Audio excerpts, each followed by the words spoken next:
Hello friends, नमस्कार। मैं सिकंदर कुमार आप सबका स्वागत करता हूं। फ्रेंड्स, जो है सृजन आईएएस कटिहार के द्वारा टेस्ट आगामी 67वीं बीपीएससी परीक्षा और सीडीपीओ की परीक्षा को ध्यान में रखते हुए टेस्ट सीरीज चलाया जा रहा है। और इस टेस्ट सीरीज में जो है यह 5वां टेस्ट है। और 5वां टेस्ट जो है यह इंडियन पॉलिटी एंड कॉन्स्टिट्यूशन, पूरा का पूरा इंडियन पॉलिटी का टेस्ट है। ठीक है, 150 प्रश्न है और 28 अगस्त को यह टेस्ट हुई थी। ठीक है, तो इसी टेस्ट पेपर का हम लोग आज डिस्कशन करेंगे। ठीक है, सृजन आईएएस कटिहार संस्थान के द्वारा यह टेस्ट लिया गया है ना। सृजन आईएएस कटिहार संस्थान के द्वारा तो बहुत ही अच्छे प्रश्नों का संग्रह है, देखिए लाभ मिलेगा। ठीक है, चलिए शुरू करते हैं। पहला नंबर क्वेश्चन देखिए, जो है ब्रिटिश भारत के निम्नलिखित अधिनियम में से कौन सा अधिनियम बंगाल के गवर्नर जनरल को नामित करता है। क्वेश्चन पूछने का मतलब यह हुआ कि इनमें से कौन सा अधिनियम है जिसमें यह कहा गया कि जो है बंगाल का गवर्नर का पद अब बंगाल का गवर्नर जनरल पद हो जाएगा, है ना। बंगाल का गवर्नर का पद बंगाल का गवर्नर जनरल पद हो जाएगा, जनरल उसमें ऐड हो जाएगा। ये ध्यान दीजिएगा मेरे शब्दों पर। तो यह कहा रेगुलेटिंग एक्ट 1773। तो इस प्रकार कौन व्यक्ति हुए जो बंगाल के गवर्नर से बंगाल के गवर्नर जनरल पद को धारण किए, तो वो थे लॉर्ड वारेन हेस्टिंग। ठीक है, लॉर्ड वारेन हेस्टिंग। चलिए दूसरे नंबर प्रश्न पर चलते हैं। दूसरा नंबर क्वेश्चन कहता है, निम्नलिखित में से किस ब्रिटिश अधिनियम ने भारतीय सिविल सेवा को खुली प्रतिस्पर्धा के रूप में पेश किया। मतलब क्वेश्चन पूछने का मतलब यह है कि खुली प्रतिस्पर्धा के आधार पर सिविल सेवा में भर्ती करने का जो है निर्णय किस अधिनियम के तहत लिया गया। मतलब उसमें सभी लोग, भारतीय लोग भी शामिल हो सकते थे उस परीक्षा में। तो यह अधिनियम था 1853 का चार्टर अधिनियम। इसी अधिनियम के बाद जो है भारतीय भी इस परीक्षा को देने लगे। तो इस प्रकार वह कौन प्रथम भारतीय थे जिन्होंने इस सिविल सेवा की परीक्षा को क्रैक किया था, इस बात को आपको कमेंट में लिख करके बताना है ना। हिस्ट्री का प्रश्न है, आपको बताना है।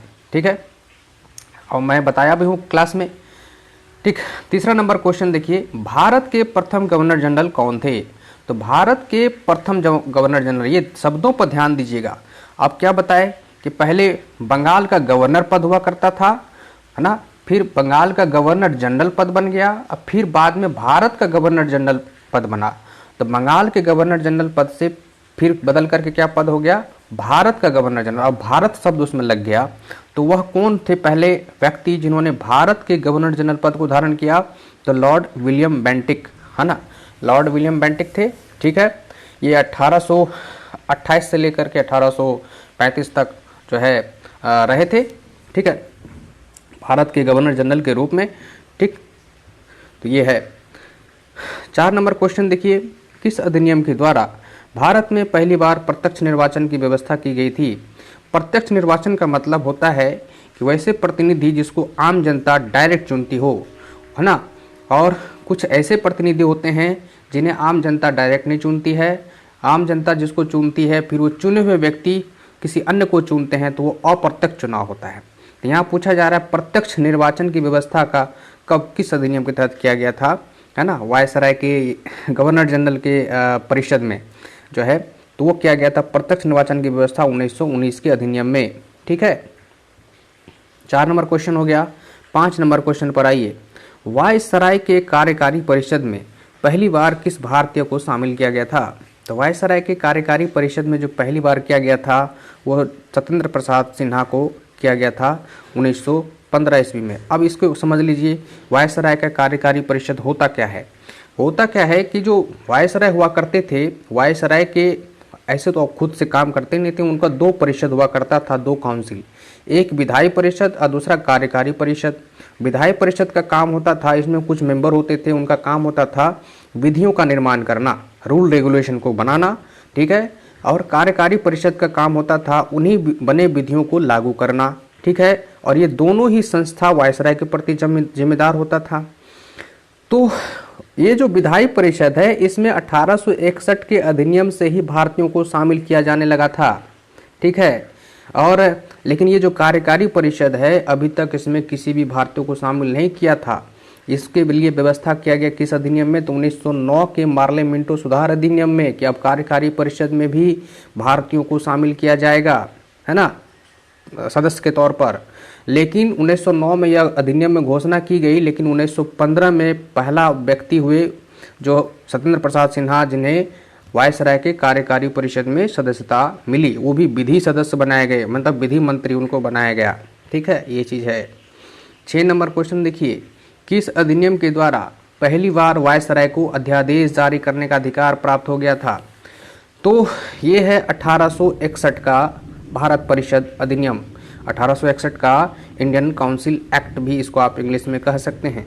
इसी अधिनियम में जो है पहली बार वायसराय को अध्यादेश जारी करने का अधिकार प्राप्त हो गया था। अब अध्यादेश क्या होता है? अभी के अपने संविधान में भी अध्यादेश की व्यवस्था है, जानते हैं, राष्ट्रपति अध्यादेश जारी करता है, बस वहीं से यह लिया गया अपना जो अभी संविधान में अध्यादेश की व्यवस्था है। अध्यादेश का मतलब होता है, जैसे अभी हमने बताया ना कि जो विधि की जरूरत होती थी तो विधि बनाने वाली जो संस्था थी विधायी परिषद, वो विधि बनाती थी। अगर विधि बनाने वाली संस्था सत्र में नहीं है तो वायसराय स्वयं अपने आदेश से उस कानून को लागू कर देते थे। ठीक है, उसी को अध्यादेश कहा जाता था, है ना। हालांकि इसमें कुछ कंडीशन और शर्तें भी थी। ठीक है, ये चीज़ है। तो हम लोग डिप में तो पढ़े ही हैं, पॉलिटी में ये सब बात को डेप्थ में पढ़े हैं। चलिए 6 नंबर हो गया। 7 नंबर क्वेश्चन पर आते हैं। अच्छा, ये जो 1861 का भारत परिषद अधिनियम पारित हुआ था, उस समय कौन थे वायसराय? तो लॉर्ड कैनिंग थे, ये तो जानते ही होंगे आप लोग। 7 नंबर क्वेश्चन देखिए, वायसराय की विधायी परिषद, वर्तमान संसद जिसको आप कहते हैं, विधायी परिषद को किस अधिनियम के द्वारा द्विसदनीय बना दिया गया? जैसा कि हम जानते हैं कि जो वायसराय के 2 परिषद हुआ करते थे, एक विधायी और दूसरा कार्यकारी। तो विधायी का काम होता था विधि बनाना। अब विधि बनाने वाली संस्था जो थी, इसमें जो कुछ मेंबर होते थे, ठीक है, अब इसको 2 सदन में बांट दिया गया। तो कब बांट दिया गया, यही सवाल पूछा जा रहा है। तो ये बांटा गया था 1919 के मॉन्टेग्यू चेम्सफोर्ड सुधार अधिनियम में, या 1919 के भारत सरकार अधिनियम में, इसको आप ये भी कह सकते हैं। ठीक है, तो 2 सदन में बट गया था, जो कि अभी आप जो देखते हैं संसद में लोकसभा और राज्यसभा, ये विधायी परिषद का ही 2 सदन है। ठीक है, उसी का रूप है। 8 नंबर क्वेश्चन देखिए, स्वतंत्र भारत के प्रथम गवर्नर जनरल कौन हुए? तो स्वतंत्र होने के बाद जो प्रथम गवर्नर जनरल हुए वो हुए लॉर्ड माउंटबेटन। हुआ क्या है कि जब माउंटबेटन आए तो उस समय वो वायसराय बनकर आए, क्योंकि उस समय जो गवर्नर जनरल का पद था वायसराय के नाम से जाना जाता था। जब आज़ादी मिली और 1947 का भारत स्वतंत्रता अधिनियम पारित हुआ तो इसी अधिनियम में जो है यह कहा दिया गया कि अब वायसराय का नाम पुनः भारत का गवर्नर जनरल के नाम से जाना जाएगा। तो इस प्रकार से माउंटबेटन जो है स्वतंत्रता के बाद प्रथम भारत के गवर्नर जनरल हुए स्वतंत्रता के बाद। अब फिर उसके बाद जब वो चले गए तो प्रथम और अंतिम भारतीय गवर्नर जनरल सी राजगोपालाचारी हुए, ये चीज़ है। उसके बाद तो फिर वो पद राष्ट्रपति के पद में बदल गया, है ना, ये चीज़ है। 9 नंबर क्वेश्चन देखिए, है ना, किस अधिनियम के द्वारा सिखों के लिए भी पृथक निर्वाचन की व्यवस्था कर दी गई थी? तो सिखों के लिए जो पृथक निर्वाचन की व्यवस्था की गई थी यह 1919 के मॉन्टेग्यू चेम्सफोर्ड सुधार अधिनियम में। अब ये पृथक निर्वाचन व्यवस्था क्या होता है इसको समझिए। 1909 ईस्वी में जो मार्ले मिंटो सुधार अधिनियम पारित हुआ था उसमें मुस्लिमों के लिए पृथक निर्वाचन की व्यवस्था की गई थी, मतलब सांप्रदायिकवाद की बीज बो दी गई थी। उसमें ये एक व्यवस्था थी, पृथक निर्वाचन का मतलब होता है कि किसी खास समुदाय के प्रतिनिधि को उसी समुदाय के लोग चुनेंगे, है ना, उसी समुदाय के लोग जो है चुनेंगे, तो उसमें जीतने की प्रबल संभावना रहती है। मतलब एक प्रकार से समझिए संप्रदायवाद आरक्षण, ठीक है, मतलब धर्म के आधार पर आरक्षण समझ सकते हैं। तो ये चीज़ व्यवस्था है ना। तो सिखों के लिए, पहले तो मुस्लिम के लिए 1909 में किया गया था, ठीक है, अब सिखों के लिए 1919 में भी कर दिया गया था, है ना, पृथक निर्वाचन की व्यवस्था। अब आइए 10 नंबर क्वेश्चन पे, किस अधिनियम के द्वारा गवर्नर जनरल के परिषद को 2 भागों में विधायी परिषद एवं कार्यकारी परिषद में विभाजित कर दिया गया था? आप देखिए पहले क्या होता था कि वायसराय का एक ही परिषद हुआ करता था, वही दोनों काम देखती थी, विधि बनाने का भी और कार्य उसको लागू करने का भी, कार्यपालिका का भी। तो एक जो है एक अधिनियम आया 1853 का चार्टर अधिनियम। उस अधिनियम में क्या किया कि वायसराय के जो एक गुट था, इसी गुट को 2 पार्ट में बांट दिया और नाम दे दिया, एक का विधायी परिषद और दूसरा का दे दिया कार्यकारी परिषद। अब काम भी बांट दिया। विधायी परिषद को कहा गया कि आप ये परिषद, ये काउंसिल जो है विधि बनाएगी और दूसरा उसको लागू करेगी, है ना। जस्ट लाइक अभी का और तुलना करिएगा तो संसद विधि बनाती है और कार्यपालिका प्रधानमंत्री और उसके मंत्रिपरिषद उसी विधि को लागू करते हैं। यही चीज़ है। 11 नंबर क्वेश्चन देखिए, निम्न में से किस अधिनियम के द्वारा केंद्र में द्वैध शासन प्रणाली एवं प्रांतों को स्वायत्तता प्रदान दी गई थी, है ना। प्रांतों को स्वायत्तता, ये बहुत बार हर परीक्षा में लगभग पूछ लिया जाता है। तो प्रांतों को जो स्वायत्तता मिली थी वो भारत शासन अधिनियम 1919 के तहत, ठीक है। तो 11 नंबर क्वेश्चन का हो जाएगा आपका ए आंसर, ठीक। 12 नंबर, संविधान सभा के गठन की मांग सर्वप्रथम 1895 में किसके द्वारा प्रस्तुत की गई थी। सबसे पहले संविधान सभा की जो मांग उठाया था वो उठाया था कि हमारा अपना संविधान सभा हो, हम अपना संविधान बनाएंगे। ये उठाया था बाल गंगाधर तिलक ने। 12 का सी हो जाएगा, ठीक है। उसके बाद चित्तरंजन दास ने भी मांग की थी 1923 ईस्वी में। महात्मा गांधी ने भी 1924 के आसपास में मांग की थी।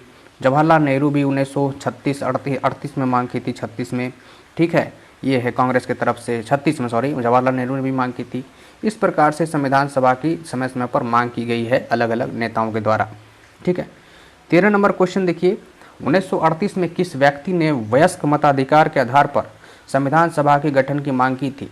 तो वयस्क मताधिकार के आधार पर जो संविधान सभा की मांग की थी वो जवाहरलाल नेहरू ने ही की थी कांग्रेस की तरफ से, ठीक है, 1936 में।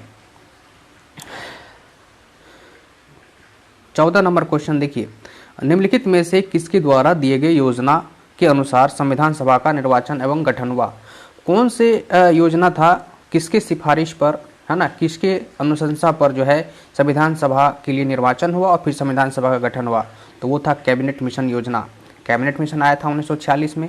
इसमें 3 मेंबर थे, है ना, और 3 मेंबर थे। तो उसमें अध्यक्ष कौन थे, तो सर पैंथिक लॉरेंस की अध्यक्षता में आया था। एवी अलेक्जेंडर, है ना, स्टैफोर्ड क्रिप्स, ये 3 लोग आए थे।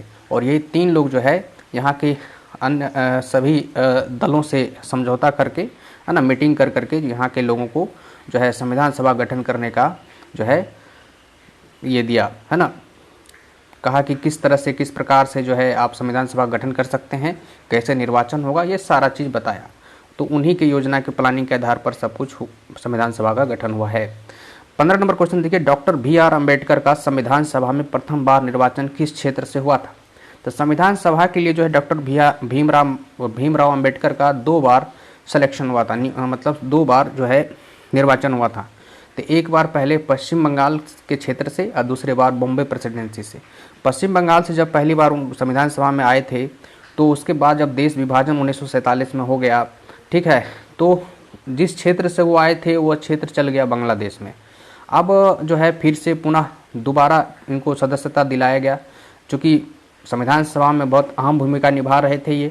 अब बिना सदस्य रहे वो भूमिका को कैसे निभा सकते थे, ठीक है। तो इसलिए बॉम्बे प्रेसिडेंसी से जो है इनको पुनः निर्वाचित करके लाया गया। 16 नंबर क्वेश्चन देखिए, संविधान सभा के सदस्यों का कैसे निर्वाचन हुआ था। तो संविधान सभा के लिए जो सदस्यों का निर्वाचन हुआ था, हम जानते हैं कि प्रत्येक 10 लाख जनसंख्या पर एक व्यक्ति संविधान सभा के सदस्य के तौर पर आए थे। लेकिन उसका निर्वाचन आम जनता नहीं चुनी थी। आम जनता के द्वारा जो स्थानीय नेता चुने थे विधानसभा के लिए, वही विधानसभा के नेता जो है संविधान सभा के लिए सदस्यों को चुन करके भेजा था, ठीक है। तो इसको आप अप्रत्यक्ष निर्वाचन भी कह सकते हैं। तो आप क्या कह सकते हैं, तो जनता द्वारा अप्रत्यक्ष निर्वाचन, ठीक है। 16 का बी हो जाएगा। 17 नंबर देखिए, संविधान सभा के उद्घाटन अधिवेशन की अध्यक्षता किसने की थी। तो संविधान सभा की जो उद्घाटन अधिवेशन हुई थी तो वो 9 दिसंबर को हुई थी, ठीक है। चुनाव न होने के बाद, संपन्न होने के बाद पहली बैठक 9 दिसंबर 1946 को हुई। और उस समय जो है तय नहीं हुआ था कि कौन अध्यक्ष होंगे, इसलिए अस्थायी तौर पर सच्चिदानंद सिन्हा को, जो कि बुजुर्ग थे उस समय, अपने बिहार के ही थे, तो इनको जो है अस्थायी अध्यक्ष के तौर पर नियुक्त किया गया था। फिर 2 दिन के बाद अस्थायी अध्यक्ष भी चुन लिया गया डॉक्टर राजेंद्र प्रसाद को। 18 नंबर क्वेश्चन देखिए, संविधान सभा में उद्देश्य प्रस्ताव किसने प्रस्तुत किया था? अब संविधान सभा में अध्यक्ष की निर्वाचन हो गई, भिन्न भिन्न समितियों का भी गठन हो गया और भिन्न भिन्न समितियों के मेंबर्स तय हो गए, उनको कार्यभार भी सौंप दिया गया। तो उसके बाद अब बारी थी काम करने की उद्देश्य के आधार पर। तो उद्देश्य पढ़ने का जो है जिम्मेदारी हुई थी वो जवाहरलाल नेहरू को। तो उन्हें उद्देश्य प्रस्ताव जवाहरलाल नेहरू ने पढ़ा था कि हमें जो बैठक हुए हैं संविधान सभा के, जो बैठक की गई है, इसमें क्या उद्देश्य है, कैसा कानून होगा, कैसा संविधान हम बनाएंगे, कैसा भारत होगा और यहाँ का संविधान कैसा होगा। ठीक है, इस तरह के उद्देश्य, यही उद्देश्य प्रस्ताव संविधान निर्माण होने के बाद प्रस्तावना में बदल गया, ये तो जानते ही हैं। 19 नंबर क्वेश्चन देखिए, संविधान सभा के द्वारा कब उद्देश्य प्रस्ताव को मंजूरी मिल गई थी? फिर उद्देश्य प्रस्ताव पढ़ने के बाद उस पर बहस हुआ, डिबेट हुआ, जो है मंथन हुआ और फिर उस उद्देश्य को जवाहरलाल नेहरू द्वारा जो उद्देश्य पढ़ा गया था 13 दिसंबर 1946 को, उसको जो है एक्सेप्ट कर लिया गया। कब किया गया, ये भी क्वेश्चन बार बार पूछा जाता है। तो ये कर लिया गया आपको 22 जनवरी 1947 को। ठीक है, ये है। और उसके बाद संविधान निर्माण की प्रक्रिया शुरू हो गई। 20 नंबर क्वेश्चन देखिए, संविधान सभा का उपाध्यक्ष के तौर पर किसे चुना गया था? अध्यक्ष तो सब जानते हैं, डॉक्टर राजेंद्र प्रसाद को चुना गया था, लेकिन उपाध्यक्ष के तौर पर किनको चुना गया था? तो ये है HC मुखर्जी, है ना। 21 नंबर क्वेश्चन देखिए, संविधान सभा के मौलिक अधिकार संबंधी उप समिति का अध्यक्ष कौन था? अब जानते हैं कि संविधान सभा का जब गठन हो गया, संविधान सभा की बैठक हो गई, कार्यवाही शुरू हो गई, तो उसमें जो है अलग अलग समितियों का भी गठन हुआ था, भिन्न भिन्न कार्य सौंपे गए अलग अलग समितियों को। तो उसमें से एक समिति थी मौलिक अधिकार संबंधी समिति। तो मौलिक अधिकार संबंधी समिति के जो है अध्यक्ष जो वल्लभ भाई पटेल थे, लेकिन मौलिक अधिकार संबंधी समिति के एक उप समिति भी थी, मतलब उसके कार्य को बांटा गया था। तो उप समिति वाले का अध्यक्ष कौन था, तो ये बताना है। तो 21 का बी हो जाएगा, है ना, JB कृपलानी। उप समिति अगर पूछे मौलिक अधिकार का उप समिति का अध्यक्ष तो JB कृपलानी, या मौलिक अधिकार का संबंधी समिति का अध्यक्ष अगर पूछे, उप समिति नहीं रहेगा तो उसमें हो जाएगा वल्लभ भाई पटेल। ठीक है, ये चीज़ है। 22 नंबर क्वेश्चन देखिए, संविधान सभा के संघ शक्ति समिति का अध्यक्ष कौन था? तो संघ शक्ति संबंधी समिति भी गठित की गई थी, तो इसके अध्यक्ष जो बनाए गए थे जवाहरलाल नेहरू को, है ना। तो इस समिति को तय करना था कि संघ की क्या शक्ति हो, है ना, केंद्र की क्या शक्ति हो, है ना, केंद्र का क्या क्या जिम्मेदारी होगी, केंद्र से संबंधित जो लॉ नियम, है ना, संविधान में क्या क्या लाया जाए, इस पर मंथन करना, चिंतन करना, है ना, और संविधान सभा के समक्ष लाना, फिर उस पर डिबेट होना। ये हर समितियों को कार्य जो है सौंप दिया गया था अलग अलग। तो 23 नंबर क्वेश्चन देखिए, संविधान सभा के प्रारूप समिति का अध्यक्ष डॉक्टर BR अम्बेडकर थे। इस समिति में कुल कितने सदस्य थे? तो BR अम्बेडकर जो थे प्रारूप समिति के अध्यक्ष थे, है ना। रूपरेखा क्या होगा संविधान का, कौन सा जो है अनुच्छेद कहाँ पर शिफ्ट होगा, कैसे होगा, किस चीज़ को छांटा जाए, किस चीज़ को ऐड किया जाए ना, इस तरह की जिम्मेदारी प्रारूप समिति की थी। तो प्रारूप समिति में कुल 7 सदस्य थे, है ना, अम्बेडकर सहित। तो 23 का हो जाएगा आपका बी। 24 नंबर क्वेश्चन देखिए कि भारतीय संविधान के किस भाग को उसकी आत्मा तथा संविधान का दर्शन भी कहा जाता है? तो भारतीय संविधान के किस भाग को संविधान की आत्मा या दर्शन भी कहा जाता है? तो यह है प्रस्तावना। वही उद्देश्य प्रस्ताव जब संविधान निर्मित हो गया तो प्रस्तावना के रूप में बदल गया, है ना। ये है जो कि संविधान का एक कुंजी भी कह सकते हैं, संविधान का दर्पण भी कह सकते हैं। वो पूरा का पूरा संविधान का झलक है उसमें, है ना। छोटा ही है लेकिन पूरा संविधान का दर्शन है। 25 नंबर क्वेश्चन, भारतीय संविधान की प्रस्तावना में लिखित हम भारत के लोग क्या अर्थ है? क्या अर्थ है इसका? हम भारत के लोग, we the people of India, हम भारत के लोग, भारत, है ना। इस प्रकार से जो प्रस्तावना शुरू होता है, भारत को संपन्न प्रभुत्व संपन्न समाजवादी पंथ निरपेक्ष लोकतंत्रत्व गणराज्य बनाने के लिए डैश डैश डैश जो भी है। तो हम भारत के लोग से मतलब क्या है? तो ये मतलब है कि संविधान का निर्माण भारत की जनता के द्वारा ही की गई है और उसी जनता पर लागू भी हो रही है। इसका मतलब संविधान जो है शक्ति किससे ले रहा है? तो जनता से। 26 नंबर क्वेश्चन, भारतीय संविधान की प्रस्तावना पर किस क्रांति का प्रभाव नहीं झलकता है? तो भारतीय संविधान की जो प्रस्तावना है जिसमें हम भारत के लोग, भारत को एक संपन्न प्रभुत्व संपन्न समाजवादी पंथ निरपेक्ष आदि आदि जो भी लिखा हुआ है, उस पर कौन सी क्रांति का प्रभाव नहीं है, ये पूछा जा रहा है। तो 26 का डी हो जाएगा। चीन की क्रांति का, बाकी सभी क्रांति का, जैसे फ्रांसीसी क्रांति में क्या है, स्वतंत्रता, गणतंत्र आदि फ्रांसीसी क्रांति से ही लिया गया है। अमेरिकी क्रांति से मौलिक अधिकार से संबंधित बातों को जिक्र है, अधिकार, न्याय, ये सब जो प्रस्तावना में पढ़ेंगे तो न्याय वगैरह की बात की जाती है ना। बोल्शेविक क्रांति से भी कुछ बातों का जो है टर्म वगैरह आपको मिल जाएगा प्रस्तावना में, लेकिन चीनी क्रांति का कोई भी नहीं मिलेगा। 27 नंबर क्वेश्चन देखिए, 42वें संविधान संशोधन अधिनियम 1976 के द्वारा प्रस्तावना में निम्नलिखित में से किस शब्द को नहीं जोड़ा गया। देखिए 42वां संविधान संशोधन 1976 में हुआ था। देखिए संविधान में जब संविधान बनकर तैयार हुआ था तो उसको हम मूल संविधान कहते हैं, और बाद में समय के अनुसार ज़रूरत पड़ने पर किसी किसी चीज़ में जो है बदलाव किया गया, उसको हम संशोधन कहते हैं। माना पहले की चीज़ों को थोड़ा काट छाँट किया गया, फिर नया चीज़ ऐड किया गया, तो उसको हम संशोधन कहते हैं। तो इस प्रकार से 42वें नंबर का संविधान संशोधन हुआ था 1976 में। और ये जो संविधान संशोधन हुआ था 42वां, इसमें बहुत सारा चीज़ को बदला गया था। इंदिरा गांधी थी उस समय, तो ऐसा कहा गया था कि संविधान को ही बदल देना चाहती थी, उस समय इन पर आरोप लगता था। तो 42वें संविधान संशोधन अधिनियम में बहुत सारे चीज़ों को बदलाव किया गया था, इसलिए इस संशोधन को हम मिनी कॉन्स्टिट्यूशन भी कहते हैं। ये सवाल भी पूछा जाता है, ध्यान रखिएगा, ठीक है। 42वें संविधान संशोधन को मिनी कॉन्स्टिट्यूशन या लघु संविधान भी कहा जाता है। तो इसमें बहुत सारे चीज़ों को जो है पहले मूल संविधान की बातों को जो है चेंजेज लाया गया था, है ना, कुछ बदलाव किया गया था। तो इसमें से कौन सा चीज़ है जो बदलाव नहीं किया था।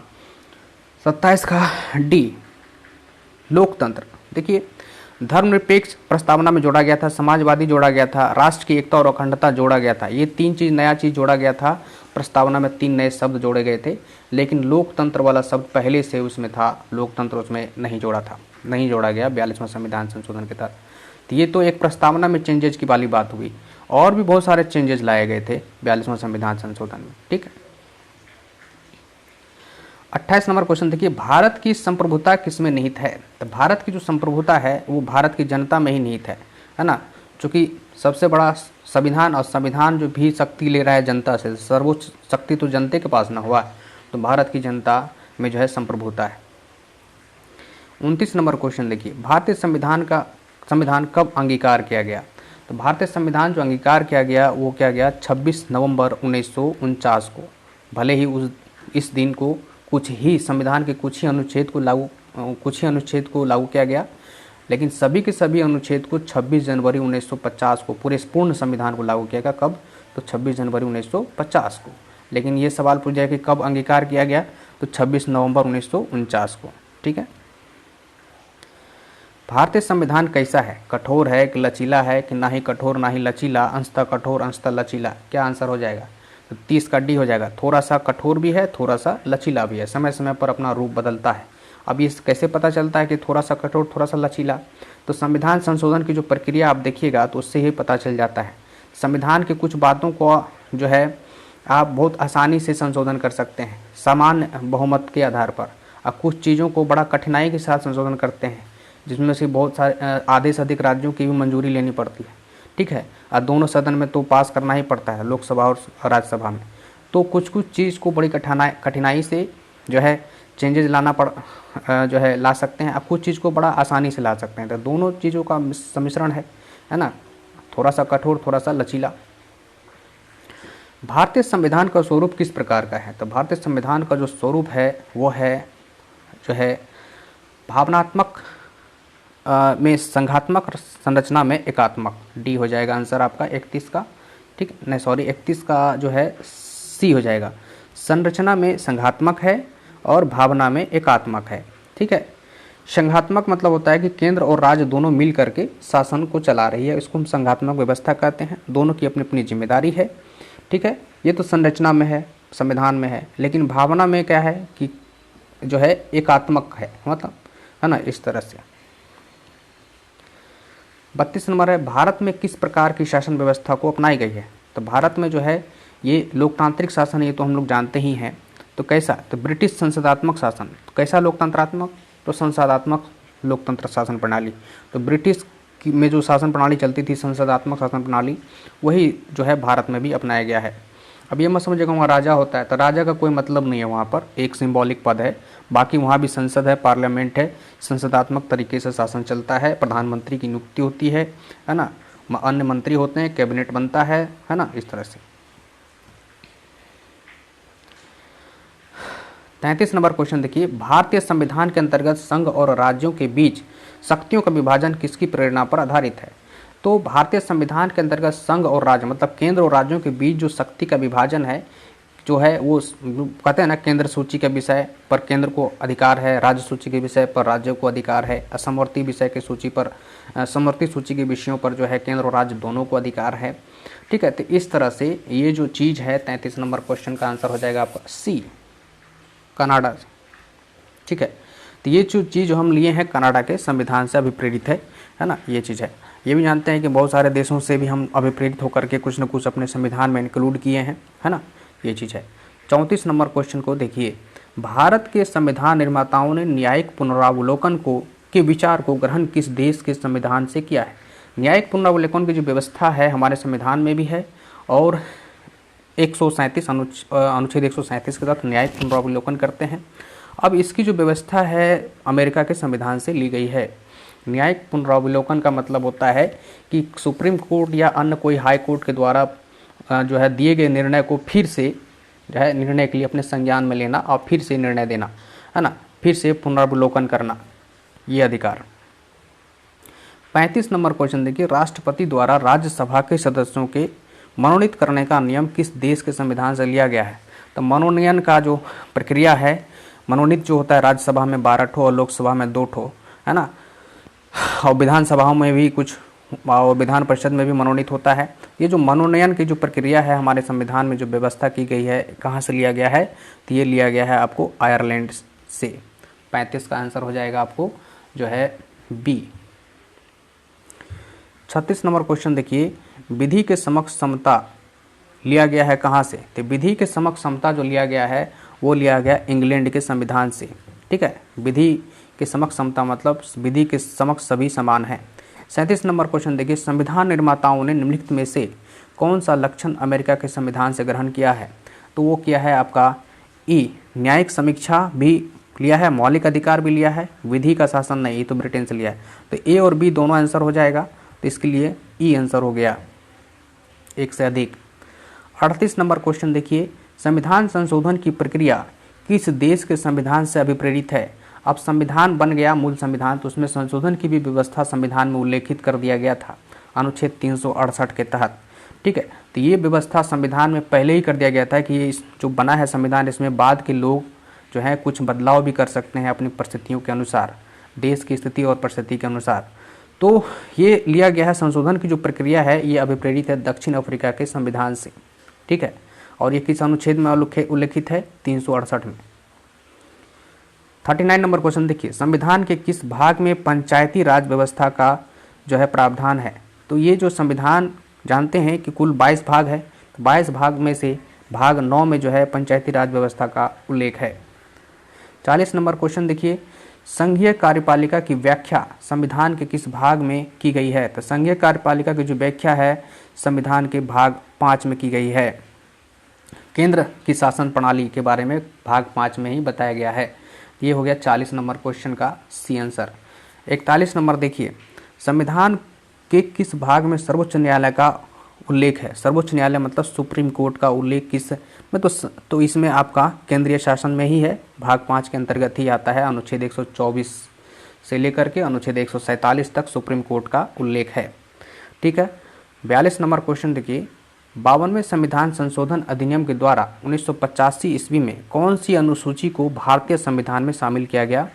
तो ये किया गया 10वीं अनुसूची, दल बदल कानून, है ना, 10वीं अनुसूची। अब ये 52वां संविधान संशोधन के तहत 10वीं अनुसूची जोड़ा गया। अब ये अनुसूची क्या होता है कि संविधान में तो जानते हैं 22 भाग था और उसके अंतर्गत कुल मूल संविधान में 395 अनुच्छेद थे, अभी तो अधिक हो गया, अनुच्छेद 450 से भी अधिक हो गया है।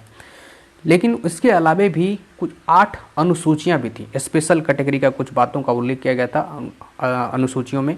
तो 8 अनुसूचियां भी थी, उनमें से बाद में जो है अलग अलग संविधान संशोधन के तहत 4 अन्य अनुसूचियां भी जोड़ी गई, है ना। जोड़ दिया गया, उसमें 9वां अनुसूची, 10वां अनुसूची, 11वां, 12वां, ठीक है, 9वां जोड़ा गया, फिर 10वां, यही 10वां था दल बदल कानून से संबंधित।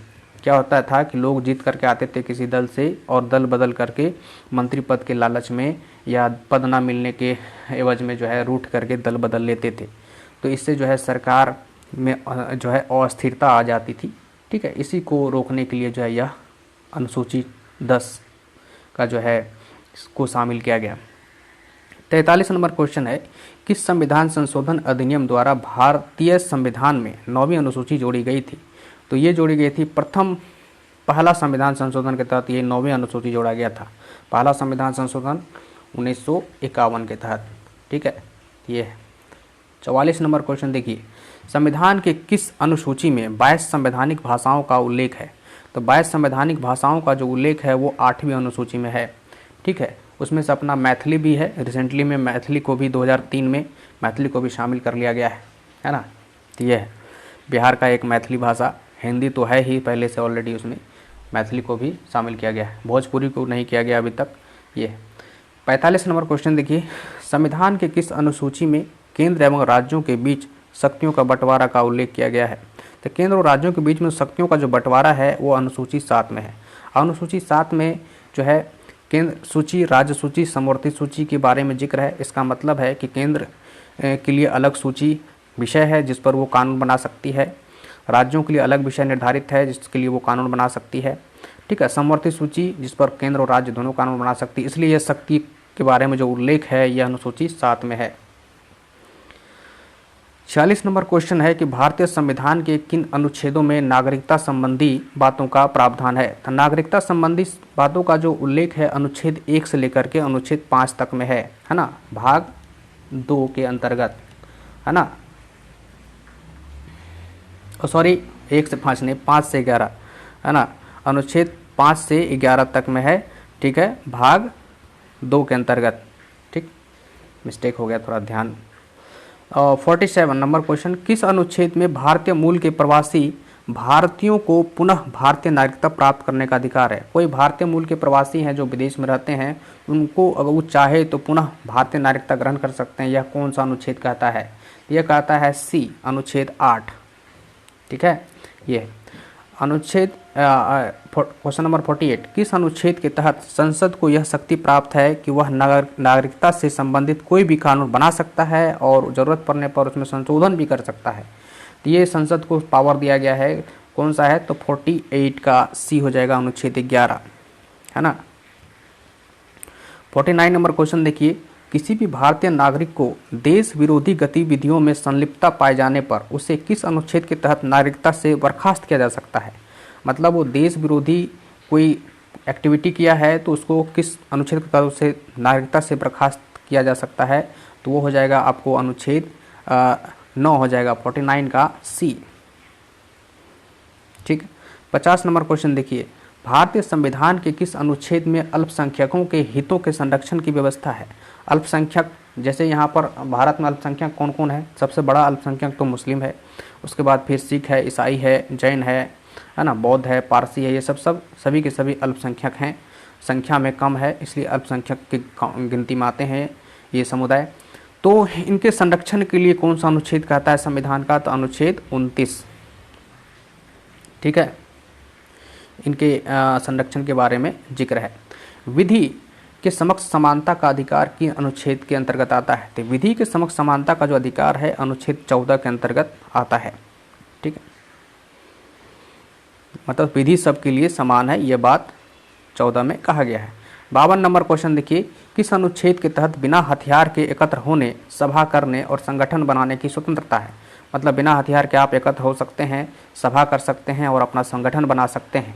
तो 42 नंबर क्वेश्चन का हो जाएगा आंसर अनुच्छेद 19 में ही इस तरह की स्वतंत्रता की बात है, का जिक्र है, ठीक है।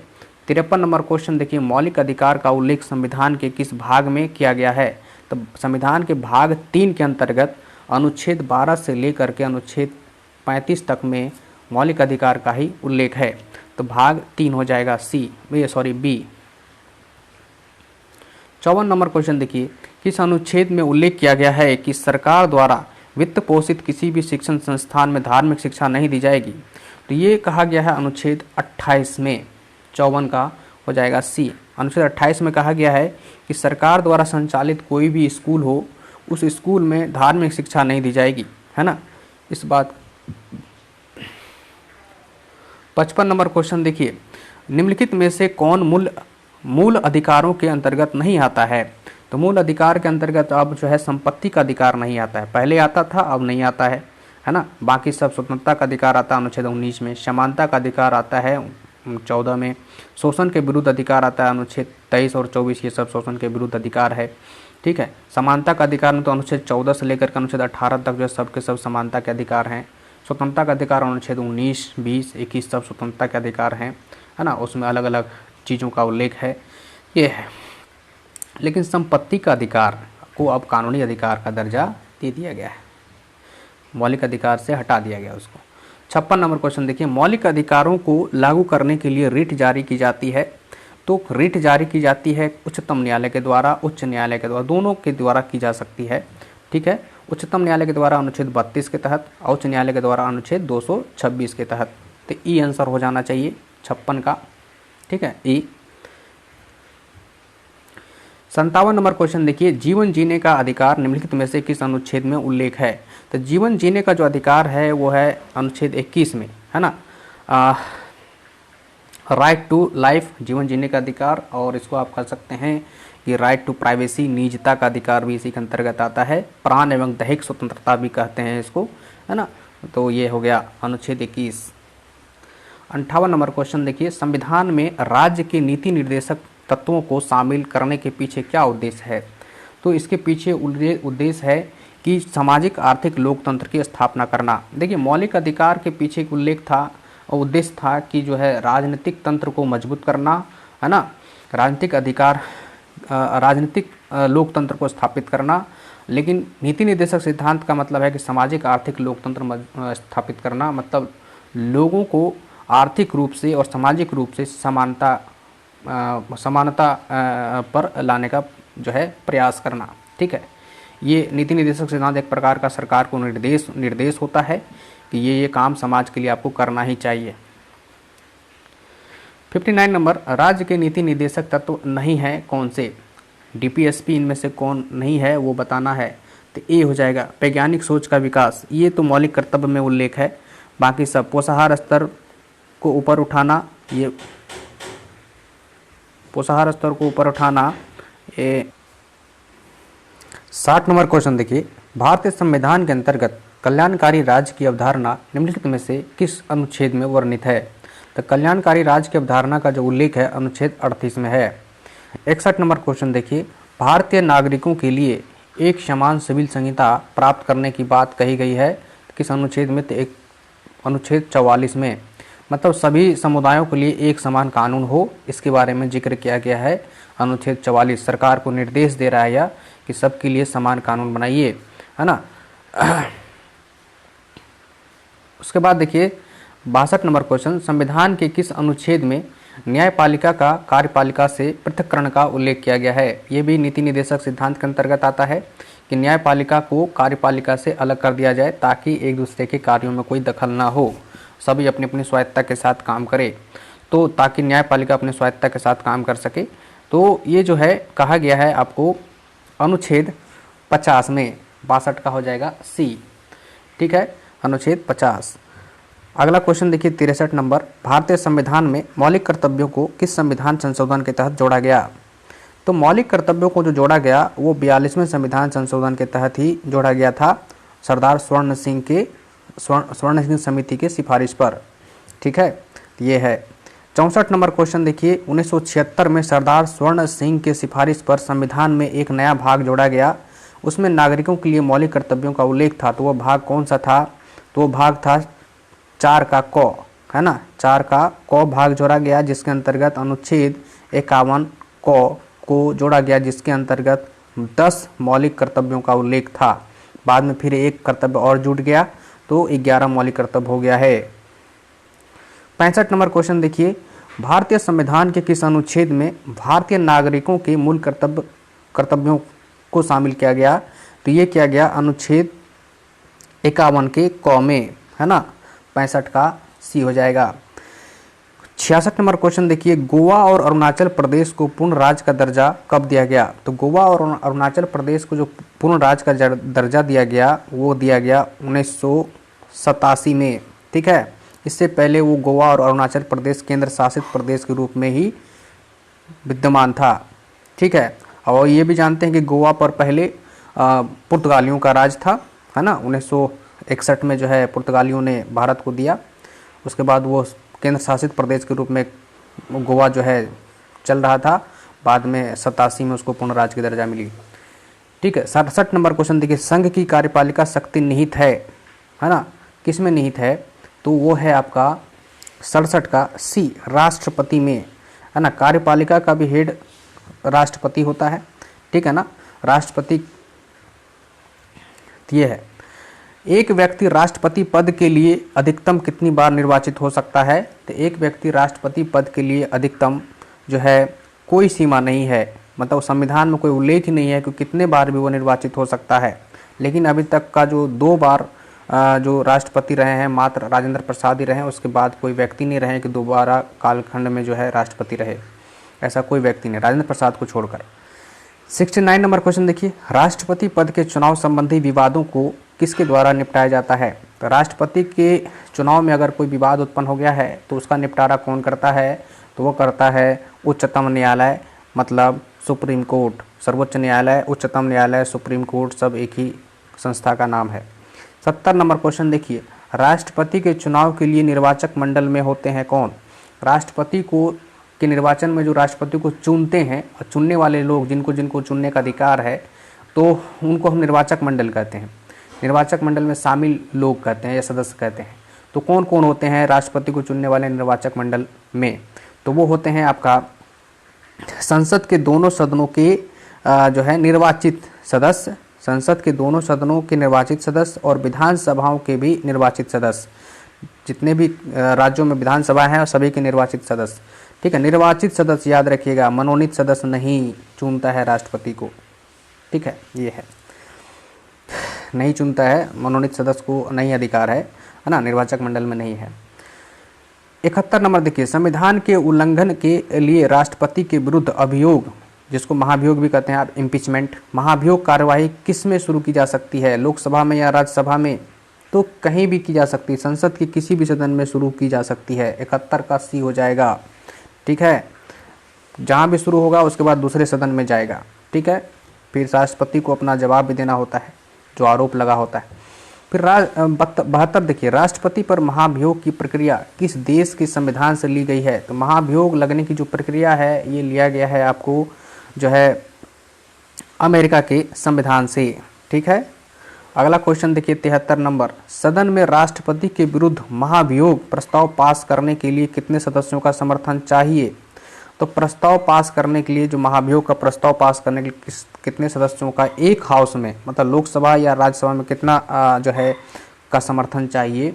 तो वो है आपका बी, सदन के कुल सदस्यों में से कम 2/3 सदस्य का समर्थन तो चाहिए ही चाहिए। ठीक है, ये है। उसके बाद नेक्स्ट क्वेश्चन पर चलते हैं 74 नंबर, राष्ट्रपति के त्यागपत्र की सूचना उपराष्ट्रपति किसको देता है? राष्ट्रपति त्यागपत्र किसको देता है? सबसे पहले तो ये समझिए, तो राष्ट्रपति अपना त्यागपत्र अगर देना होगा तो वो उपराष्ट्रपति को देगा, और फिर वही उपराष्ट्रपति उसकी सूचना किसको देगा, यह सवाल है।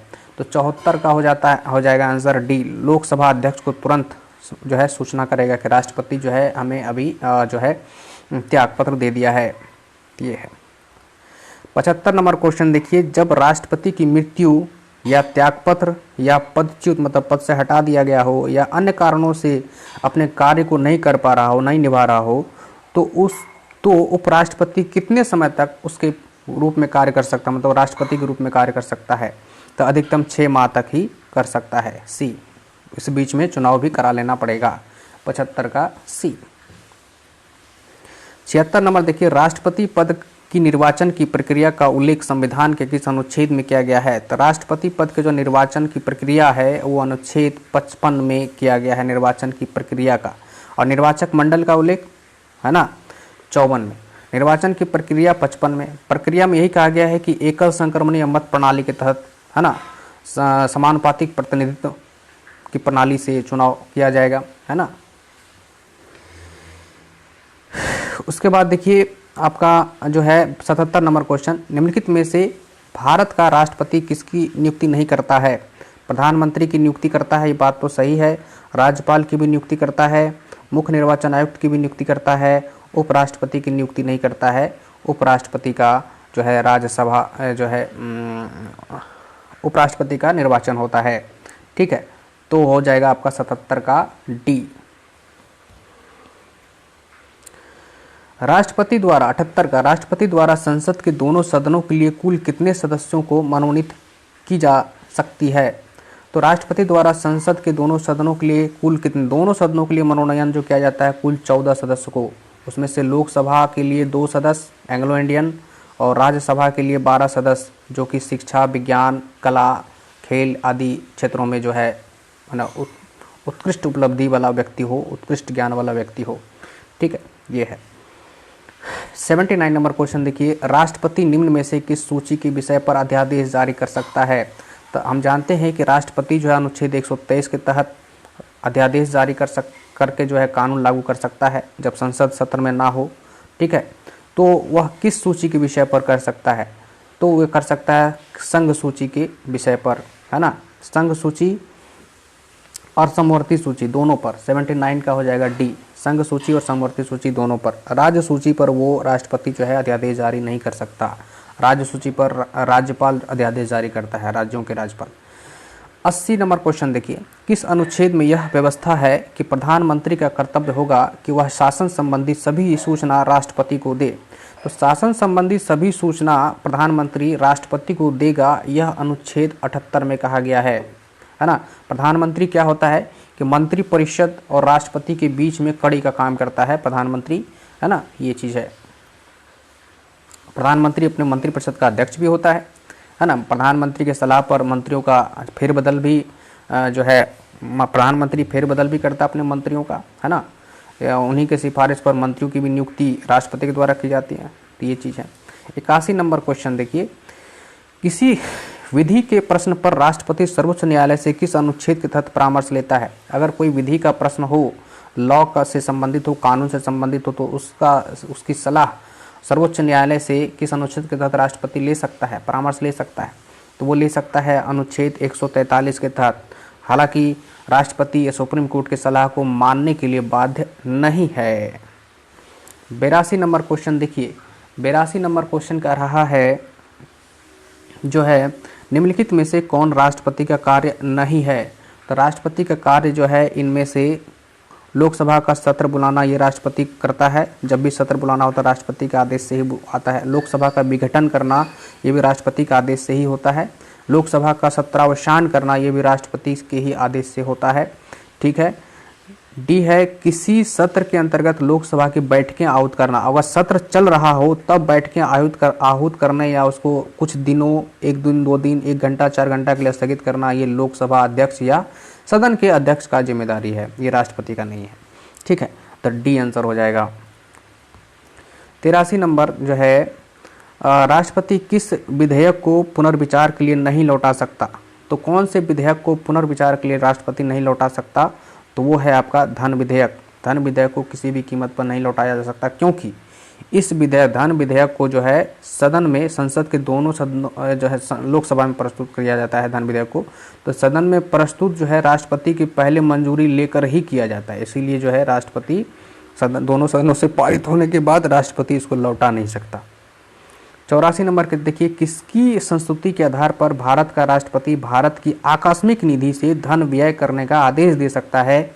तो वो किसके संस्तुति पर कर सकता है, तो वो कर सकता है आपके जो है 84 का डी, किसी की संस्तुति की जरूरत नहीं है।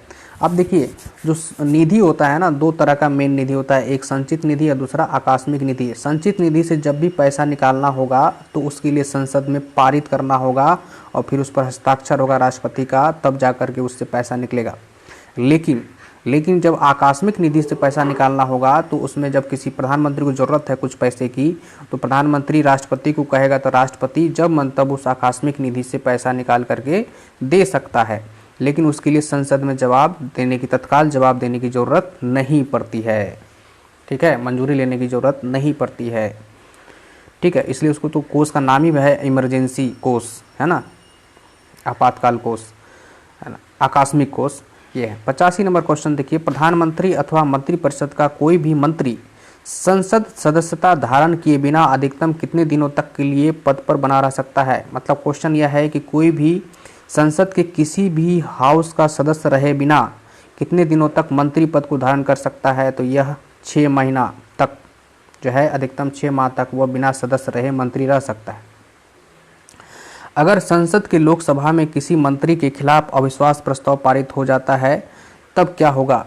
लोकसभा होता क्या है कि मंत्री परिषद का जवाबदेही लोकसभा के प्रति होता है डायरेक्ट। तो लोकसभा में अगर किसी मंत्री के खिलाफ अविश्वास प्रस्ताव आ गया तो समझ लीजिए कि पूरे के पूरे मंत्री परिषद के खिलाफ अविश्वास प्रस्ताव हो गया। क्योंकि मंत्री कोई भी बात रखता है अपने लोकसभा में तो समझिए पूरा मंत्री परिषद की बातों को वो रख रहा है। उससे पहले, उस बात को रखने से पहले वो मंत्री परिषद में बैठक कर चुका है, सहमति बना चुका है, तभी वो बोल रहा है। इसलिए किसी मंत्री के खिलाफ अगर अविश्वास प्रस्ताव आ जाता है तो पूरा का पूरा मंत्री परिषद भंग हो जाएगा, खत्म हो जाएगा। ठीक है, ये चीज़ है। तो उस मंत्री को इस्तीफा देना होगा या पूरे मंत्री परिषद बर्खास्त हो जाएगा। तो पूरे मंत्री परिषद बर्खास्त हो जाएगा। ठीक है। 87 नंबर क्वेश्चन देखिए, राष्ट्रपति निम्नलिखित में से किस परिस्थिति में आपातकाल की उद्घोषणा कर सकता है। तो प्रधानमंत्री के मौखिक परामर्श पर स्वयं विवेक से, संसद द्वारा बहुमत से पारित प्रस्ताव पर, प्रधानमंत्री तथा मंत्रिमंडल के लिखित परामर्श पर। प्रधानमंत्री और उसके मंत्रिमंडल के द्वारा जब लिखित परामर्श सलाह दे राष्ट्रपति को कि राष्ट्रपति शासन लगा दिया जाए या जो है या आपातकाल लागू कर दिया जाए, तो आपातकाल लागू राष्ट्रपति कर देगा। तो 87 का आंसर हो गया आपको जो है डी। 88 नंबर क्वेश्चन देखते हैं, लोकसभा द्वारा पारित विधेयक यदि राष्ट्रपति लोकसभा को पुनर्विचार के लिए लौटाता है तो लोकसभा उस पूर्वत पास करके राष्ट्रपति के पास भेज देती है, तो राष्ट्रपति उस विधेयक को क्या कर सकता है। तो राष्ट्रपति जो है उस विधेयक को जो है हस्ताक्षर करने के लिए बाध्य हो जाएगा, है ना, बाध्य हो जाएगा। ये चीज़ है, ये 44वां संविधान संशोधन में यह जिक्र है। ठीक है, तो ये चीज़ है। 42वां में तो ये कहा दिया गया कि राष्ट्रपति लौटा ही नहीं सकता, उसमें वो कर ही सकता है। लेकिन 44वां संविधान संशोधन में कहा है कि एक बार तो जरूरी लौटा सकता है, एक बार लौटाने के बाद फिर पुनः वही आ गया तो फिर राष्ट्रपति बाध्य है हस्ताक्षर करने के लिए। 89 नंबर क्वेश्चन देखिए, जो है अध्यादेश जारी करने का अधिकार राष्ट्रपति के कौन से अधिकार के अंतर्गत आता है। तो ये विधायी शक्ति के अंतर्गत आएगा, विधि से संबंधित है तो विधायी शक्ति आएगा। ठीक है।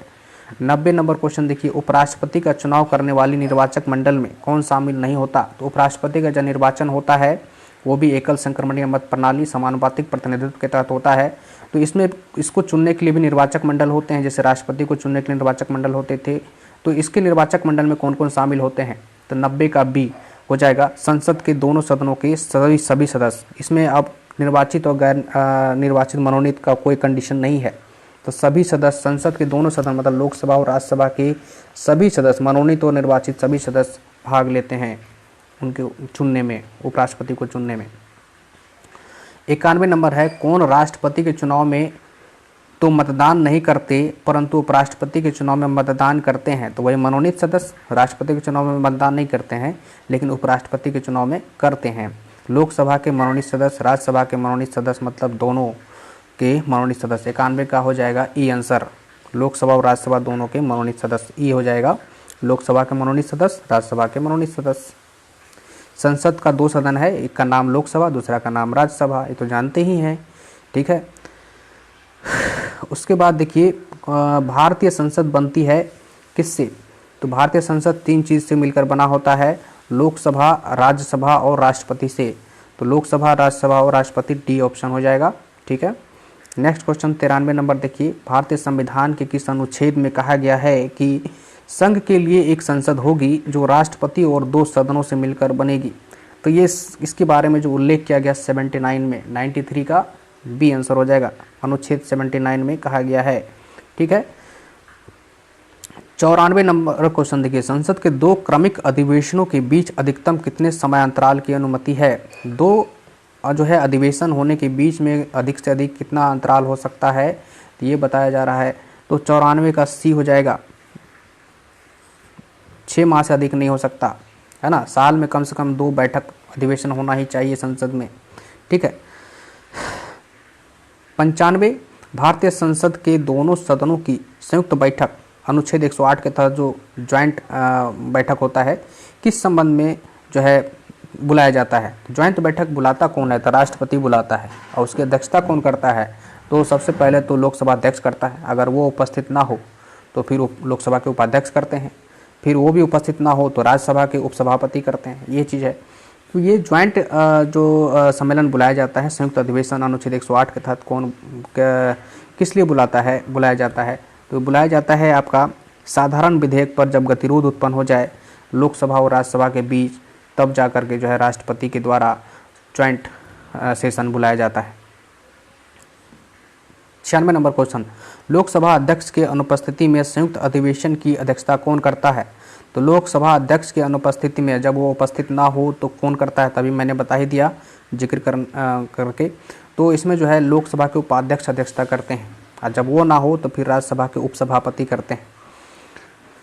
भारतीय संसद बनती है, अच्छा ये तो हो गया। 97 नंबर क्वेश्चन, संसद के किन सदस्यों को गैर सरकारी सदस्य भी कहा जाता है। गैर सरकारी सदस्य जो है संसद के वैसे सदस्य को कहा जाता है जो मंत्री परिषद का भाग नहीं है, चाहे वो सत्ताधारी दल का ही सदस्य क्यों ना हो, एमपी क्यों नहीं हो। तो ये हो गया। मंत्री के अलावे अन्य प्रत्येक सांसद जो होते हैं वो गैर सरकारी सदस्य कहे जाते हैं, चाहे वो किसी भी दल का क्यों ना हो। तो बी हो जाएगा, है ना।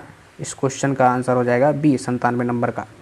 98 नंबर क्वेश्चन देखिए, भारत की संचित निधि में धन निकासी पर किसका नियंत्रण रहता है, तो संसद का रहता है। संचित निधि से आप संसद की अनुमति के बिना धन निकासी नहीं कर सकते हैं, धन का नहीं निकाल सकते। 99 नंबर क्वेश्चन है, संसद में राष्ट्रपति का अभिभाषण किस अनुच्छेद में उल्लेख है। राष्ट्रपति का जो अभिभाषण है अनुच्छेद 86 में उल्लेख है। राष्ट्रपति का अभिभाषण होता क्या है कि प्रधानमंत्री और उसके मंत्रिपरिषद के द्वारा जो उपलब्धियां जो है अपने सरकार के दौरान होती है, उनका काम करने का जो उपलब्धियां रहती है, उन सारे उपलब्धियों का जो है भाषण लिख करके राष्ट्रपति को दे देता है, और राष्ट्रपति जो है अपने भाषण में सदन को अवगत कराता है। उसी को हम कहते हैं राष्ट्रपति का अभिभाषण। हाँ ठीक है। हाँ तो 100 नंबर क्वेश्चन देखिए, क्या राष्ट्रपति राज्यसभा को भंग कर सकता है। तो राज्यसभा कभी भंग नहीं होता, ये अस्थाई सदन होता है, ठीक है। तो ये हो गया, नहीं कर सकता। लोकसभा भंग हो सकता है, ठीक है, राज्यसभा नहीं। 101 नंबर क्वेश्चन देखिए, राज्यसभा के सदस्यों का निर्वाचन कौन करता है। राज्यसभा के सदस्यों का जो निर्वाचन करता है राज्य के विधानसभा के निर्वाचित सदस्यों के द्वारा। प्रत्येक राज्यों के जो है विधानसभा के द्वारा वहाँ सदस्यों को भेजा जाता है राज्यसभा में, ठीक है। और हर राज्य के लिए अलग अलग जो है सीट निर्धारित है, ठीक है। 102 नंबर क्वेश्चन देखिए, किस अनुच्छेद के तहत राज्यसभा को अखिल भारतीय सेवा को स्थापित करने का अधिकार है। तो अखिल भारतीय सेवा को स्थापित करने का अधिकार जो है अनुच्छेद 249 के तहत है। ऑल इंडिया सर्विस का जो है जनरेशन करने का, है ना, स्थापित करने का अधिकार राज्यसभा को है। राज्यसभा के कहने पर ही राज्यसभा और लोकसभा दोनों मिलकर के अखिल भारतीय सेवा को जो है स्थापित कर सकता है।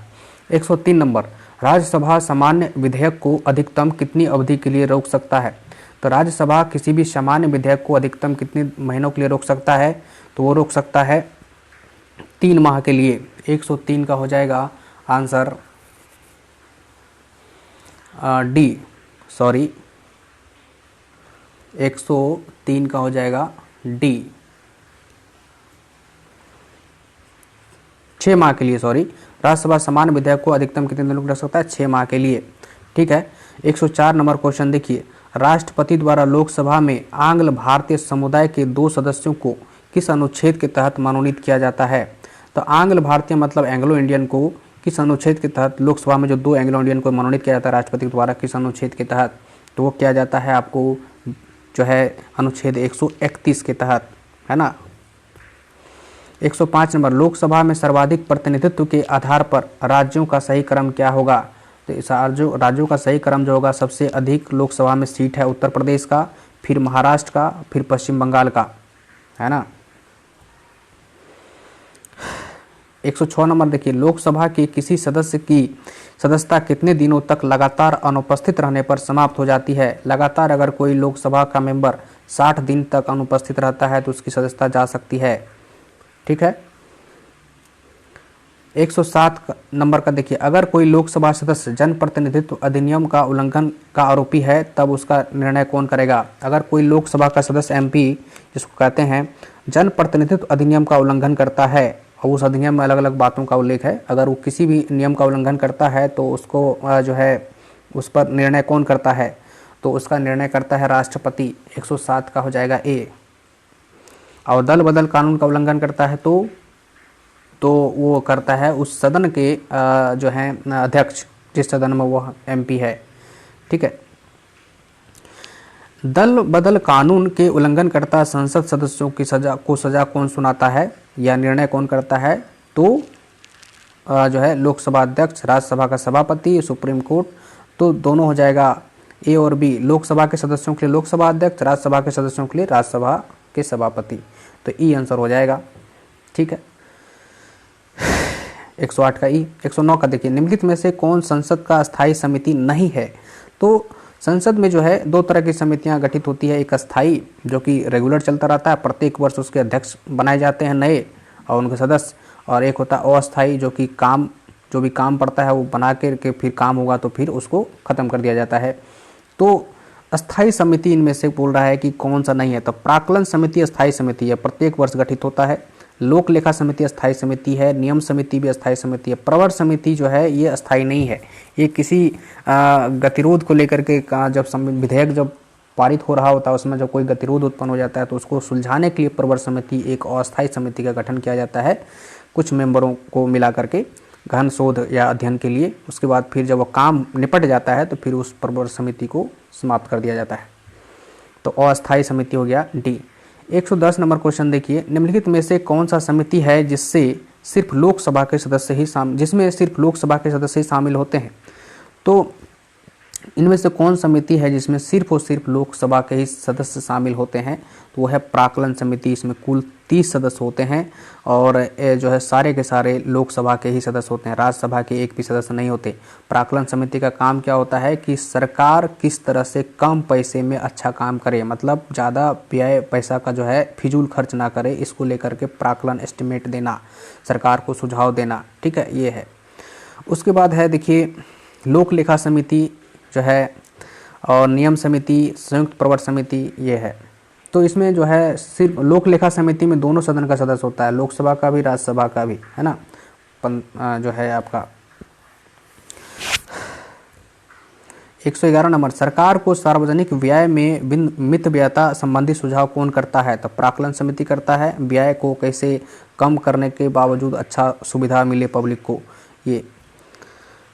112 देखिए, परंपरा के अनुसार निम्न में से किस समिति के अध्यक्ष पद पर विरोधी दल के संसद सदस्य को नियुक्त किया जाता है। इनमें से कौन अस्थाई समिति है जिसके अध्यक्ष जो है प्रायः विरोधी दल के किसी सदस्य को ही अध्यक्ष के तौर पर नियुक्त किया जाता है, तो वो है लोक लेखा समिति।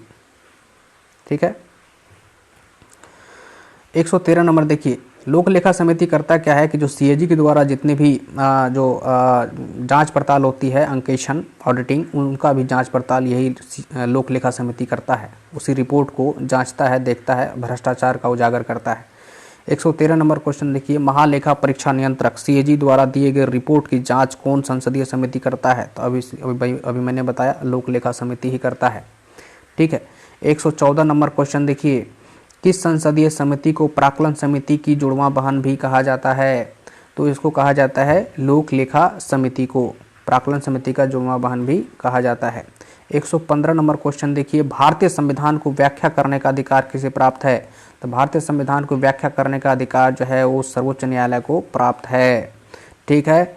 116 देखिए, सर्वोच्च न्यायालय के न्यायाधीशों के लिए योग्यता का क्या योग्यता होती है सर्वोच्च न्यायालय के न्यायाधीशों की नियुक्ति के लिए, तो वो योग्यता होती है उपयुक्त में से कोई भी एक मतलब क्या है कि वह किसी एक या अधिक उच्च न्यायालयों में लगातार कम से कम 5 वर्षों तक न्यायाधीश रहा हो, या वह किसी एक या अधिक उच्च न्यायालयों में लगातार 10 वर्षों तक अधिवक्ता का काम किया हो, वकील का काम, वह राष्ट्रपति की नज़र में पारंगत विधिवेत्ता हो, मतलब विधि का बहुत बड़ा जानकार हो, मतलब उपयुक्त में से कोई भी एक कंडीशन फॉलो कर लेगा तो वो सुप्रीम कोर्ट का न्यायाधीश बनने के लिए योग्यता रखता है। 117 नंबर क्वेश्चन देखिए, सेवानिवृत्ति के पश्चात सर्वोच्च न्यायालय के न्यायाधीश वकालत कर सकते हैं कहाँ?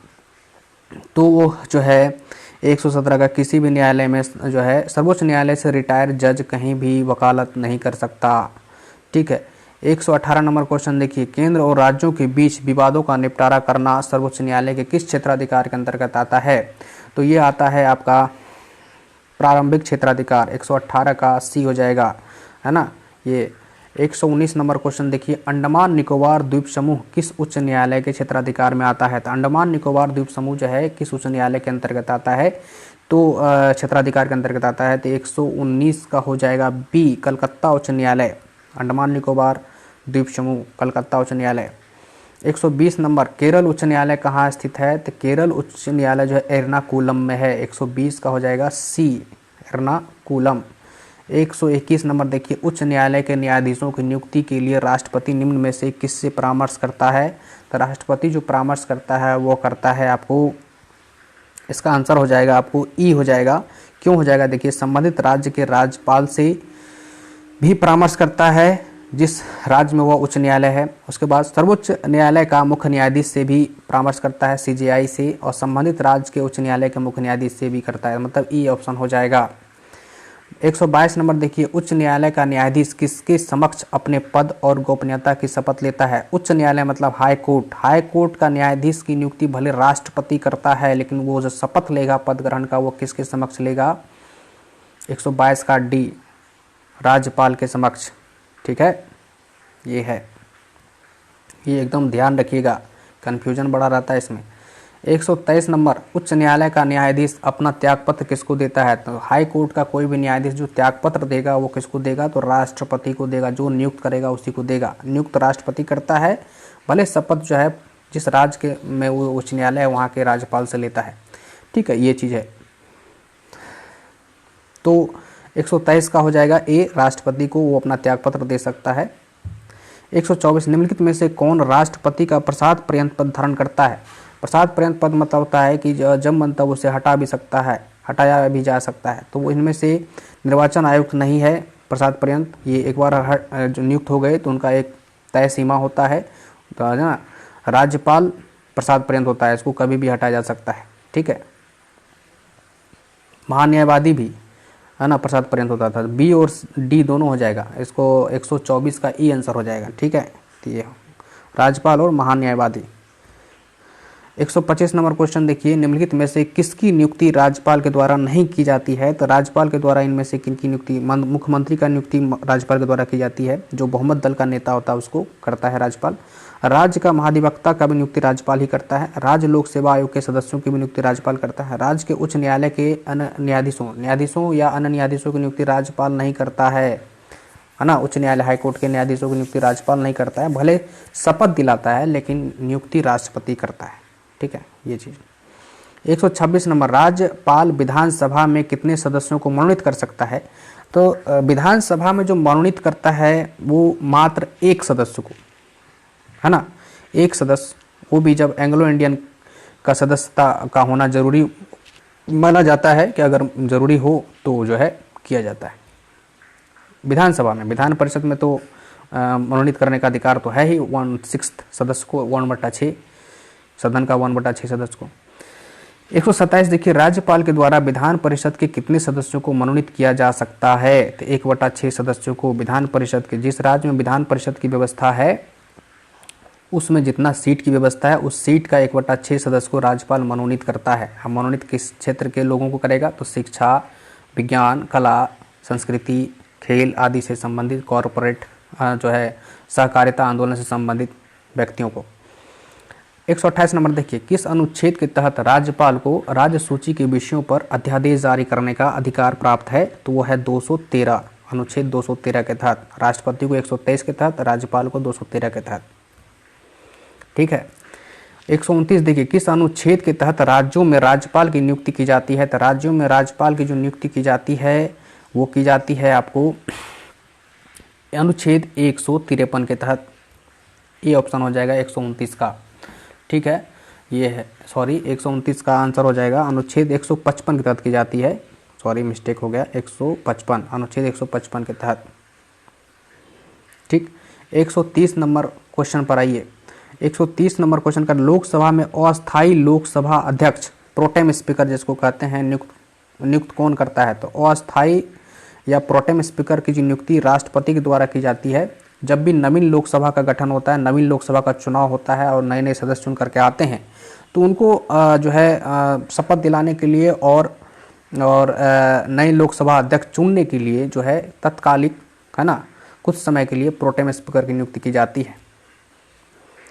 131 नंबर, किस वाद के निर्णय में, मतलब किस विवाद के निर्णय में सुप्रीम कोर्ट ने संविधान के मूल ढांचा का सिद्धांत दिया था? तो संविधान के मूल ढांचा का सिद्धांत दिया था केशवानंद भारती बनाम केरल राज्य के मामले में। यहाँ पर भारती होगा, भर्ती नहीं। केशवानंद भारती बनाम केरल राज्य मामला 1973 में आया था। इसी मामले में सुप्रीम कोर्ट ने यह निर्णय दिया था कि संविधान का मूल ढांचा क्या होगा। ठीक है, 132 नंबर क्वेश्चन का देखिए, निम्नलिखित में से कौन सा संस्था संवैधानिक निकाय है? संवैधानिक निकाय इनमें से कौन है, तो ये बताना है। तो ये है आपका डी, केंद्रीय वित्तीय आयोग। इसमें से संवैधानिक संस्था का मतलब ये होगा जो किसी न किसी अनुच्छेद के अंतर्गत गठित किया गया है। बाकी देखिए, राष्ट्रीय महिला आयोग संवैधानिक संस्था नहीं है, ये गैर संवैधानिक है। राष्ट्रीय मानवाधिकार आयोग भी संवैधानिक नहीं है, यह सरकार के आदेश से गठित किया गया है। राष्ट्रीय विकास परिषद भी, एनडीसी भी सरकार के आदेश से गठित किया गया है। लेकिन ये केंद्रीय वित्त आयोग ये संविधान के द्वारा दिए गए अनुच्छेद के आधार पर गठित किया गया है, इसलिए संवैधानिक संस्था हो गया। 133 नंबर देखिए, केंद्रीय वित्त आयोग का प्रमुख कार्य क्या होता है? तो केंद्रीय वित्त आयोग का जो प्रमुख कार्य होता है, केंद्र और राज्यों के बीच में राजस्व का वितरण करने का सिफारिश करना। ठीक है, मुख्य कार्य यही है, और भी अन्य कार्य हैं, लेकिन ये केंद्र और राज्यों के बीच में जितना भी केंद्र के पास राजस्व आता है, ठीक है, उसकी बंटवारों को लेकर के सिफारिश करना कि राज्यों को कितना दिया जाए और केंद्र को कितना रखना चाहिए। 134 नंबर देखिए, संविधान का कौन सा अनुच्छेद संघ लोक सेवा आयोग यूपीएससी के गठन एवं उनके ढांचा से संबंधित है? तो ये है आपका अनुच्छेद 315। अनुच्छेद 315 में जो है संघ लोक सेवा आयोग के गठन करने के बारे में जो है जिक्र है, उनके ढांचा के बारे में, स्ट्रक्चर के बारे में, है ना, कि जिक्र है। 135 देखिए, संघ लोक सेवा आयोग के अध्यक्ष की कार्यकाल कितनी होती है? तो संघ लोक सेवा आयोग यूपीएससी के जो अध्यक्ष होते हैं उनकी कार्यकाल कितनी होती है? तो 135 का बी हो जाएगा, 6 वर्ष या 65 वर्ष की आयु, जो भी पहले पूरा हो जाए, रिटायर होना पड़ जाएगा। 6 वर्ष होना है या 65 वर्ष पूरा का आयु, जो पहले पूरा हो जाएगा रिटायर होना पड़ जाएगा। ये चीज़ हो गया। 36 देखिए, 136 नंबर क्वेश्चन, संविधान के अनुच्छेद 324 के अंतर्गत निर्वाचन आयोग का गठन किया गया है। इस आयोग में वर्तमान में अध्यक्ष समेत कितने सदस्य होते हैं? तो अध्यक्ष समेत इसमें 3 सदस्य होते हैं। ठीक है, एक मुख्य निर्वाचन आयुक्त, तो बाकी अन्य 2 निर्वाचन आयुक्त।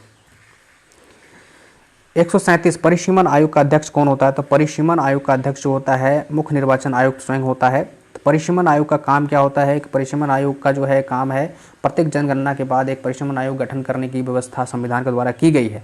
हालांकि अभी सरकार के द्वारा जो है उसको संविधान संशोधन के तहत रोका गया है ना। तो परिसीमन का मतलब होता है कि जनसंख्या बढ़ रही है तो उसके जो है उसी अनुपात में संसद में सीट भी बढ़ना चाहिए। तो इसी सीट कितना बढ़ना चाहिए इसका आकलन करने के लिए परिसीमन आयोग गठित होता है और वो तय करता है कितना सीट बढ़ेगा, सरकार को सिफारिश करता है। 138 नंबर देखिए, किस संविधान संशोधन के द्वारा मतदाताओं के उम्र को 21 वर्ष से घटाकर 18 वर्ष कर दिया गया था? तो पहले 21 वर्ष था मतदाताओं का उम्र का जो है न्यूनतम उम्र, अब 18 वर्ष कर दिया गया था। किस संविधान संशोधन के तहत? तो ये किया गया आपको संविधान संशोधन अधिनियम 1989 के तहत, 89 के तहत। ठीक है, 139 देखिए, किस विशेष परिस्थिति में संसद राज्य सूची के विषयों पर भी कानून बना सकती है? तो राज्य सूची के विषय में कानून कब बना सकती है? तो ये है आपका ई आंसर हो जाएगा। आपातकाल की स्थिति में अंतर्राष्ट्रीय संधि व समझौते लागू करने के एवज में 2 या 2 से अधिक राज्यों की सहमति से और राज्यसभा द्वारा 2/3 मत से पारित कोई राज्य सूची में, मतलब सभी आंसर हो जाएगा, है ना। जो अगर 2 राज्य राजी हो, 2 या 2 से अधिक राज्य सहमति हो, तो राज्य सूची के विषय पर संसद जो है कानून बना करके दे सकता है दोनों राज्यों के लिए। फिर राज्यसभा द्वारा भी 2/3 से अगर पारित कर दिया जाए किसी राज्य सूची के विषय को, तो उस पर भी संसद कानून बना करके दे सकता है राज्य सूची के विषय पर। लेकिन बड़ा कठिन प्रक्रिया है वो। 140 नंबर, समवर्ती सूची के किसी विषयों पर कानून बनाने का अधिकार किसके पास है? तो समवर्ती सूची के विषय पर कानून बनाने का अधिकार जो है केंद्र और राज्य दोनों का है, मतलब संघ और राज्य दोनों को है। 141 देखिए, किस संविधान संशोधन द्वारा संघ शासित क्षेत्र दिल्ली के लिए विधानसभा और विधान परिषद गठन करने की शक्ति प्रदान की गई है? तो ये की गई है आपका जो है 69वें संविधान संशोधन, है ना। ये 1991 में जो है दिल्ली में विधानसभा का गठन हुआ था इसी संशोधन के तहत। 142 नंबर क्वेश्चन देखिए, जिस संघ शासित क्षेत्रों में विधानसभा नहीं है उसके लिए विधि का निर्माण कौन करता है? अब जिस केंद्र शासित प्रदेश में विधानसभा नहीं है उसके लिए जो है कानून का निर्माण कौन करेगा? तो उसके लिए जो है आपका संसद के द्वारा ही कानून बनता है। 142 का हो जाएगा बी। 143 नंबर देखिए, भारत के नियंत्रक एवं महालेखा परीक्षक सीएजी को उसके पद से कैसे हटाया जा सकता है? तो उसके पद से हटाने के लिए आपको क्या करना होगा? तो उसी प्रकार जिस प्रकार उच्चतम न्यायालय के न्यायाधीश को हटाने की प्रक्रिया है ना, महाभियोग लगा करके जो प्रक्रिया उच्चतम न्यायालय के न्यायाधीशों को हटाने की है वही प्रक्रिया सीएजी को भी हटाने की है। तो जैसे तैसे आप नहीं हटा सकते हैं, वो एक अपना एक रूल है, अपना रूल के आधार पर जो है हटा सकते हैं। 144 देखिए, केंद्र एवं सभी राज्यों की कार्यपालिका संबंधी सभी व्ययों मतलब खर्चों की जांच पड़ताल कौन करता है? तो केंद्र और राज्यों के सभी खर्चों का जो जांच पड़ताल सही मायने में सही खर्च हुआ कि नहीं, बजट में निर्धारित खर्च सही मायने में उसी मद में हुआ कि नहीं, इसकी जांच कौन करता है? तो इसकी जांच सीएजी करता है। ठीक है, तो सीएजी सी आंसर हो जाएगा 144 का। 145 नंबर क्वेश्चन देखिए, संविधान के किस अनुच्छेद के अंतर्गत हिंदी को राजभाषा के रूप में दर्जा प्रदान किया गया है? तो राजभाषा के रूप में हिंदी को जो है प्रदान किया गया 343 का 1, अनुच्छेद 343 1। उसके बाद देखिए जो है 46 नंबर क्वेश्चन, भारत में कोई भी राजनीतिक दल राष्ट्रीय दल के रूप में मान्यता प्राप्त कर सकता है, लेकिन उसे कम से कम कितने राज्यों में राज्य स्तर का दल का दर्जा प्राप्त करना होगा? तो ये जो है कम से कम उसको जो करना होगा वो करना होगा आपको 4 राज्यों में। ठीक है, ये कंडीशन है। 147 देखिए, भारत में पंचायती राज की त्रिस्तरीय व्यवस्था को अनुमोदन किस समिति के द्वारा किया गया था? त्रिस्तरीय पंचायती राज की व्यवस्था का सिफारिश किसने किया था, ये पूछा जा रहा है। तो ये किया था बलवंत राय मेहता ने। 147 का हो जाएगा सी, बलवंत राय मेहता। 148 नंबर क्वेश्चन देखिए, पंचायती राज के चुनाव में राजनीतिक दलों को खुले तौर से चुनाव चिन्हों के आधार पर भाग लेने देने का सुझाव किस समिति ने दिया था? 148 का हो जाएगा बी, अशोक मेहता ने। ये क्वेश्चन का मतलब यह हो गया कि राजनीतिक दलों का जिस प्रकार से चुनाव चिन्ह होता है, अपना उसके बैनर तले चुनाव लड़ता है, उसी प्रकार से पंचायती राज का चुनाव भी संपन्न हो, इसके लिए कौन समिति सिफारिश किया था? मतलब राजनीतिक दलों के बैनर तले पंचायती चुनाव, अशोक मेहता समिति। ठीक। 149 पदों का सही वरीयता क्रम बताने के लिए पूछा जा रहा है। तो 149 का आंसर हो जाएगा सी, पदों का सही वरीयता क्रम है सी। राष्ट्रपति सबसे ऊपर है, फिर उपराष्ट्रपति, फिर प्रधानमंत्री, फिर राज्यों में राज्यपाल, फिर उसके बाद अन्य कोई पद आता है। ठीक है। 150 किस संविधान संशोधन को भारत का लघु संविधान भी कहा जाता है? तो भारत का लघु संविधान 42वां संविधान संशोधन को कहा जाता है, क्योंकि इस संविधान संशोधन में बहुत सारे संविधान के चीज़ों को बदल दिया गया था। ठीक है, तो इस वीडियो में इतना ही। यह सृजन IAS कटिहार के द्वारा लिया गया टेस्ट सीरीज का यह प्रश्न पत्र 5 था, टेस्ट 5 था। पॉलिटी का पूरा क्वेश्चन 150 क्वेश्चन पॉलिटी से इसमें शामिल किया गया था। तो देखे होंगे प्रश्नों का स्टैंडर्ड काफ़ी अच्छा है ना। तो वीडियो अच्छा लगे तो सब्सक्राइब भी करिए, आप लोग सब्सक्राइब नहीं करते हैं, इनकरेज भी किया करिए। चलिए ठीक है, थैंक यू, धन्यवाद। आगे कुछ और वीडियो लेकर के आते हैं।